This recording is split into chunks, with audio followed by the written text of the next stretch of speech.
Hello there! Business process mapping is a crucial skill for a business analyst. In this video, you're going to learn to map a business process flow using just 2 steps. And also, we're going to do it just using 5 key visual elements. So stay tuned. Let's quickly look into what is a business process flow and why is it being used. A picture is worth 1,000 words. I believe you would have heard this saying. A business process flow is a visual model showing the sequential flow of activities to achieve an outcome. It visually represents who does it, what is being done, what is the order, and what are the different scenarios involved. And it's all clearly painted out in a visual model. So anyone who can just look at the visual model would be able to understand what is going on in the process. And why is it used? It is a basis for any process analysis or improvements initiatives. All our Six Sigmas, lean methodologies, a business process flow is a basic artifact to get started off. And it's also used to capture the current state and define the target state in the business transformation activities or any project initiatives.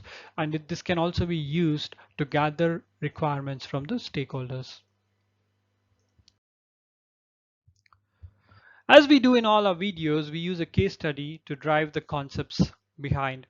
And this is one of our favorite case studies because it's easily relatable to everyone, and that's the reason we keep on using it repeatedly.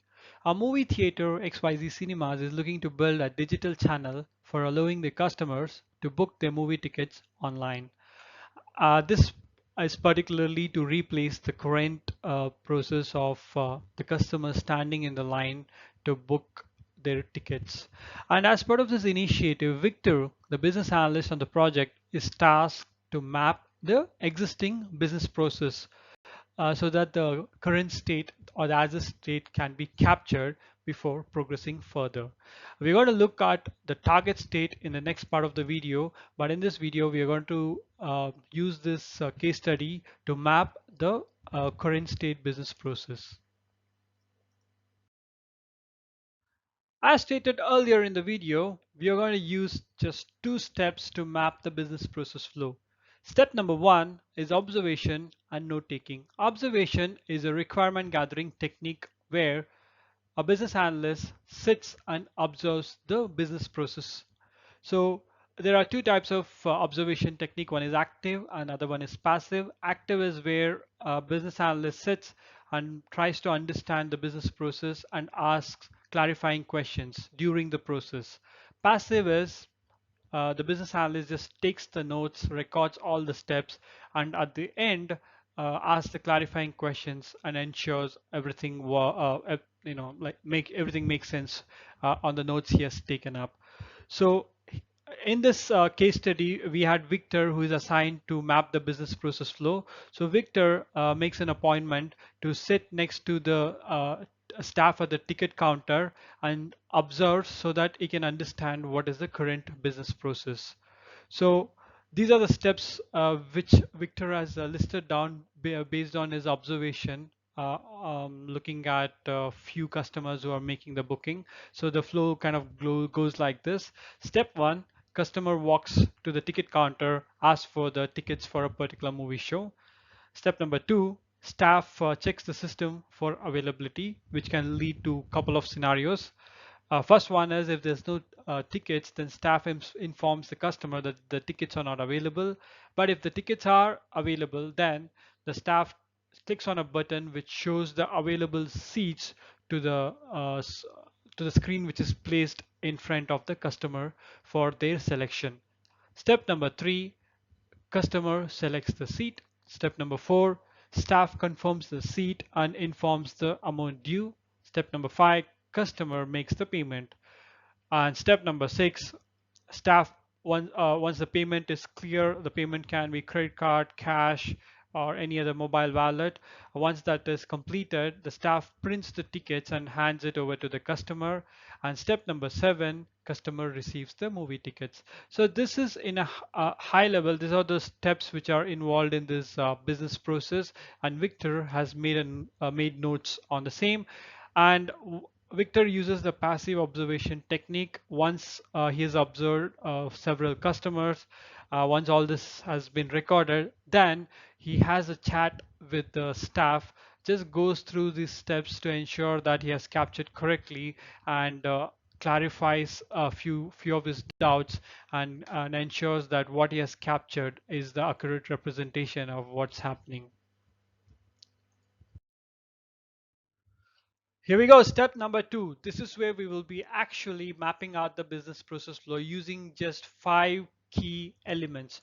Victor, based on the notes from the observation session from step number 1, is going to use the same, and he's going to draw the business process flow using these 5 key elements. We're going to look at it one by one. So key element number 1 is a swim lane. So this is a rectangular box, and the purpose of this is basically to separate the activities of different actors or roles in the business process flow. Key element number 2 is the actor or a role who is involved in the business process. So in our example, we have two actors or two roles. One is the customer, and then the other one is the movie theater staff. And these are indicated on the left-hand side of the swim lane. Key element number 3 is the start and end icon. So this basically signifies when the business process starts and when it ends. Key element number 4 is the activities. So these are the basically the steps involved in the business process, and they are all again indicated by a rectangular box. So if you look at our examples and the notes from the observation session, this particular business process of movie ticket booking gets started when the customer walks into the ticket counter and asks for tickets for a movie show, which leads to the staff checking for availability on the system. And this brings us to the last and the fifth key element, which is the decision box. So this is a key thing in a business process flow, and the the next steps are dependent on the decision, and there is a kind of a branch out in a business process flow based on what happens here.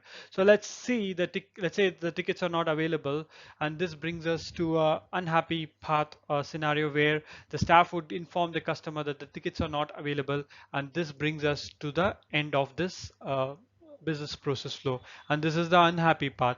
Let's say the happy path where the tickets are indeed available. Then the staff clicks on a button, and the available seats are shown to the customer for selection, which leads to the customer making a selection. And once the seats are selected, the staff confirms the seat and informs the amount due to the customer. The customer makes the payment, and once the payment is confirmed, the staff prints and hands the ticket over to the customer, and then the customer receives the movie ticket, which brings us to the end of the business process flow, which is the happy path. So with these 5 elements, you can draft a simple business process like what we have seen here, to a much complex business process involving multiple actors, roles, and multiple activities, but the concepts remains the same, and these are the 5 basic elements. As promised at the beginning of the video, we mapped our business process flow just using 2 simple steps. We use a case study, and as in the case study, the Victor, the business analyst, started off with step 1 using the observation technique to capture the conversations and the interactions between the customer and the movie theater staff, and made notes and all the steps involved. And step 2 involved translating all those steps from the notes into a business process flow using just 5 key elements: the swim lane, actor role, activity, start, end, and then the decision box element. So these are the 5 key elements which can be used to map a simple to a complex business process flow. What I've also done is to make it simpler for you to consume this information, I've created a cheat sheet and provided a link in the description. So what this will do is it will help you as a quick reference guide and help you to draft your next business process flow, and also you can use whenever you are starting to map a business process flow. It can be a current state, target state, and can be a use for an initiative or for a process improvement like a Six Sigma or Lean. Did you enjoy this video? If so, then I would request two actions from you. Number one, please subscribe to our channel. And number two, please like and share this video with your friends who would find this useful. We post videos regularly on business analysis techniques, tools, and tutorials. So I would again request you to please subscribe to our channel to keep getting updates on the latest videos which we post. Until next time, thank you so much for watching the video, and we shall meet in our next video. Thank you again. Bye bye.